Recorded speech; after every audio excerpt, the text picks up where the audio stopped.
नमस्कार, business express में आपका स्वागत है। मैं हूं आपके साथ अंकिता और आइए अब खबरें देखते हैं विस्तार से। सरकार ने यह स्वीकार किया है कि भारत संचार निगम लिमिटेड यानी बीएसएनएल के मोबाइल नेटवर्क में करीब 53% इक्विपमेंट दो चीनी कंपनियों ZTE और हुवावे से है। बीएसएनएल के मोबाइल नेटवर्क में करीब 44% इक्विपमेंट चीन की कंपनी ZTE से और 9% इक्विपमेंट हुवावे से है। संचार राज्य मंत्री संजय धोत्रे ने गुरुवार को राज्यसभा में यह जानकारी दी है। उन्होंने बताया कि चीनी टेलीकॉम गियर मेकर्स कंपनियां उपकरणों के बारे में सरकार के पास डेटा नहीं है। शुक्रवार को कारोबार के आखिरी दिन बीएसई 134 अंकों की गिरावट के साथ 38,845 पर और निफ्टी 11 अंक नीचे 11,504 पर बंद हुआ। बीएसई 220 अंकों पर 39,200 पर और निफ्टी 64 अंकों पर 11,584 पर खुला था। दिन भर की बढ़त को बाजार ने दोपहर के बाद गंवाई और बीएसई दिन के ऊपरी स्तर से 564 नीचे बंद हुआ। बाजार में हाल ही में लिस्ट हुई कंपनी हैप्पीएस्ट माइंड्स का शेयर भी बीएसई में 3.38% नीचे बंद हुआ। शुक्रवार को वायदा बाजार में सोने की मांग में तेजी के चलते सटोरियों ने अपनी पकड़ मजबूत कर ली, जिसके चलते सोने का भाव 82 रुपए बढ़कर 51,535 रुपए प्रति 10 ग्राम पर पहुंच गया।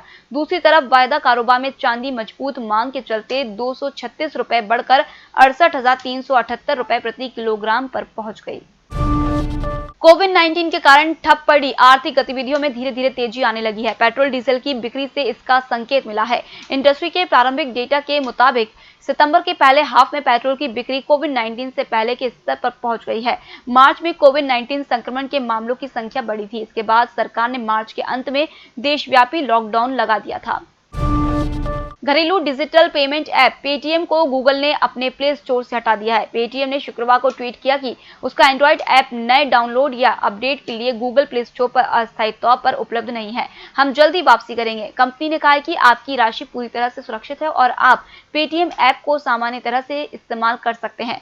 उधर गूगल ने कहा है कि play store fantasy cricket, online casino और दूसरे गैम्बलिंग ऐप को भारत में इजाजत नहीं देता है। अगर कोई ऐसा करता है तो यह पॉलिसी का वायलेशन है।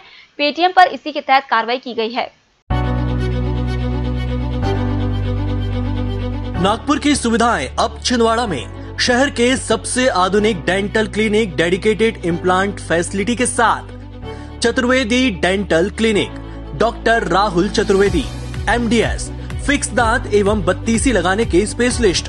क्लिनिक में उपलब्ध सुविधाएं: दांतों की सड़न का इलाज, लैमिनेट द्वारा दांतों का सौंदर्यीकरण, आड़े टेढ़े दांतों को ठीक करना, स्माइल डिजाइनिंग, फिक्स बत्तीसी, dental implant, cast partial denture, root canal treatment, fix cap एवं ब्रिज, निकल लेन लगाने वाली बत्तीसी। समय सुबह 11 बजे से रात्रि 9 बजे तक, सोमवार से रविवार।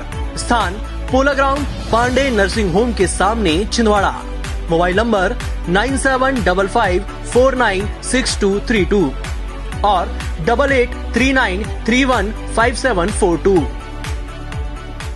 कोरोना के प्रसार को रोकने के लिए लगे देशव्यापी लॉकडाउन के कारण होटल और उससे जुड़े अन्य कारोबार पर बुरा असर पड़ा है, जिससे केवल महाराष्ट्र में कारोबार से जुड़े लगभग 60 लाख परिवारों की स्थिति दयनीय हो गई है। भारतीय होटल और रेस्टोरेंट एसोसिएशन ने इस बात की जानकारी दी है। अमेरिका की लॉ फर्म रोजेन ने फिर से HDFC बैंक के खिलाफ मुकदमा दायर कराया है। यह मुकदमा निवेशकों को हुए नुकसान की भरपाई करने के लिए दायर किया गया है। इससे पहले भी इसी फर्म ने जुलाई में एक मुकदमा दायर किया था। इस मुकदमे में HDFC बैंक की दिक्कत बढ़ सकती है। अमेरिकी वाहन निर्माता कंपनी जनरल मोटर्स महाराष्ट्र स्थित प्लांट को बेचने जा रही है। कंपनी प्लांट को चीन की auto company great wall Motors को बेचेगी। यह डील लगभग 250 से 300 मिलियन डॉलर में होने की उम्मीद है। ऐसे में कंपनी को अनुमान था कि यह डील इसी साल हो जाएगी, लेकिन सीमा पर भारत और चीन के बीच बढ़ते तनाव के कारण इसमें और देरी हो सकती है। इससे जनरल मोटर्स को नुकसान हो सकता है। रियल एस्टेट और कंस्ट्रक्शन सेक्टर से जुड़ा शापूरजी पालनजी ग्रुप इस समय कर्ज के बोझ तले दबा हुआ है। इससे निपटने के लिए एसपी ग्रुप ने टाटा सन्स के शेयरों को गिरवी रखकर फंड जुटाने की योजना बनाई थी। इस पर टाटा सन्स ने अड़ंगा लगा दिया है। फंड जुटाने से रोकने पर अब एसपी ग्रुप ने टाटा सन्स को नोटिस भेजा है। आने वाले दिनों में रेल टिकट के दाम बढ़ सकते हैं। दरअसल भारतीय रेलवे ने देश के व्यस्त स्टेशनों पर यूजर चार्ज लगाने का ऐलान किया है।